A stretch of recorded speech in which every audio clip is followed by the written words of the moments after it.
I'm thinking about my good friend Charles Upshur. He died yesterday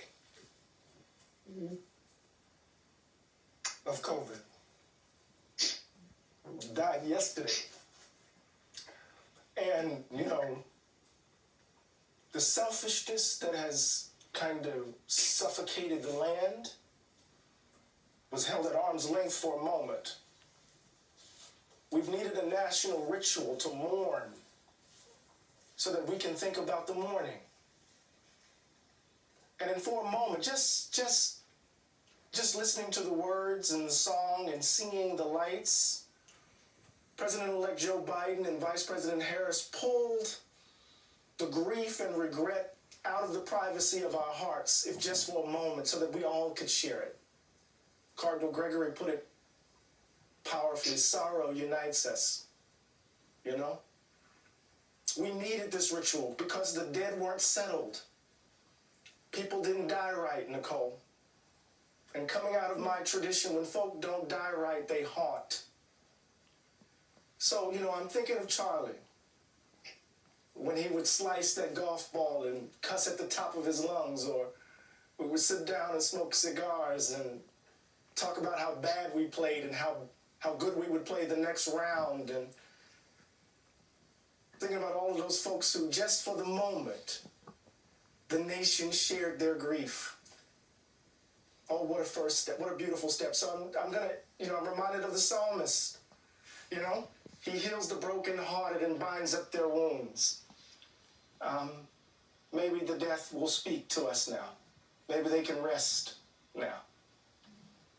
Eddie, I need you to keep talking. You can tell me more about Charlie or tell me what Biden does next. Well, you know, I've been thinking about, you know, what lies ahead for President Biden, President-elect Biden. Tomorrow, we're on the eve of a different moment. And he has two responsibilities, Nicole. He has to do two things simultaneously.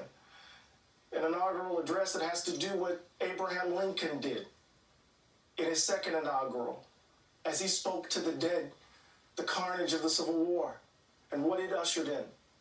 And he has to do what FDR did, as he spoke to a broken nation full of unemployed and hungry, folk who couldn't imagine a future.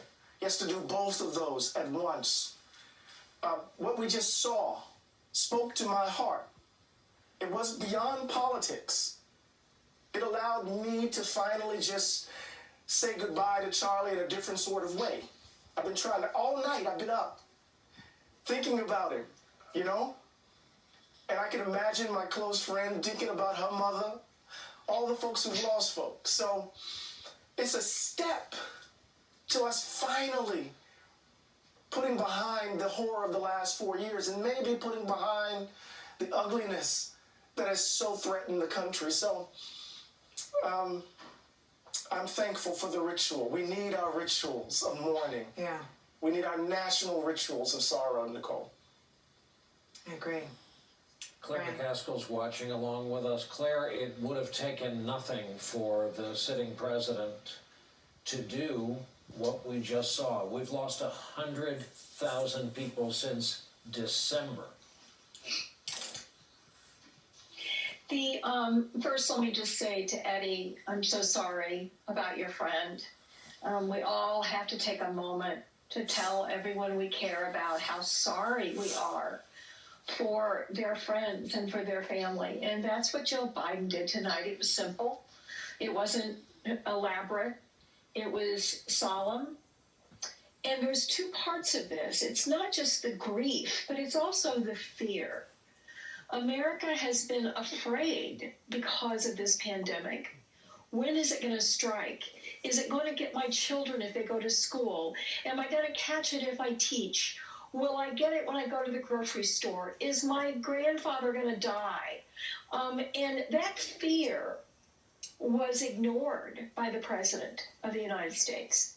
He not only lacked empathy for the loss of American life, he didn't understand that a president's role is to make America feel stronger in the face of fear. And Joe Biden, by focusing the transition on the COVID pandemic and the death in its path, he has sent a message to America. I get it, and I'm on it. And we're going to do a much better job of not only bringing this thing to heel, but making you so you're not afraid every day to walk out the door. Eddie Glaude, for as personal as this is for you, the sharp relief that the loss of a loved one brings to your life, I'm looking at these pictures realizing this is also personal, but for the man who's been in the White House for 4 years, yes, there would have been strict rules in the midst of a pandemic. But let's not forget, it was this rare combination of malpractice and malfeasance that handed us a yet uncontrolled pandemic, and then the incitement of violence that has handed us our own capital city untouchable by any of us citizens. It's been locked down. We can watch this to try to be a part of it. We cannot take part in it. Yeah, we're at a crossroads as a nation. And Brian, it's easy for us to place all of the blame on Donald Trump. He makes it easy for us. He does. But there were 74 plus million people who voted for him. Selfishness, greed, they run rampant across the land. But there's something that President-elect Joe Biden said. To heal is to remember. To heal is to remember. So not only do we have to remember our dead, we have to remember what brought us to this moment. What got us here. And it's not just Donald Trump. It's not just him. And that honesty will help us walk the path that we need to walk, I hope. I pray.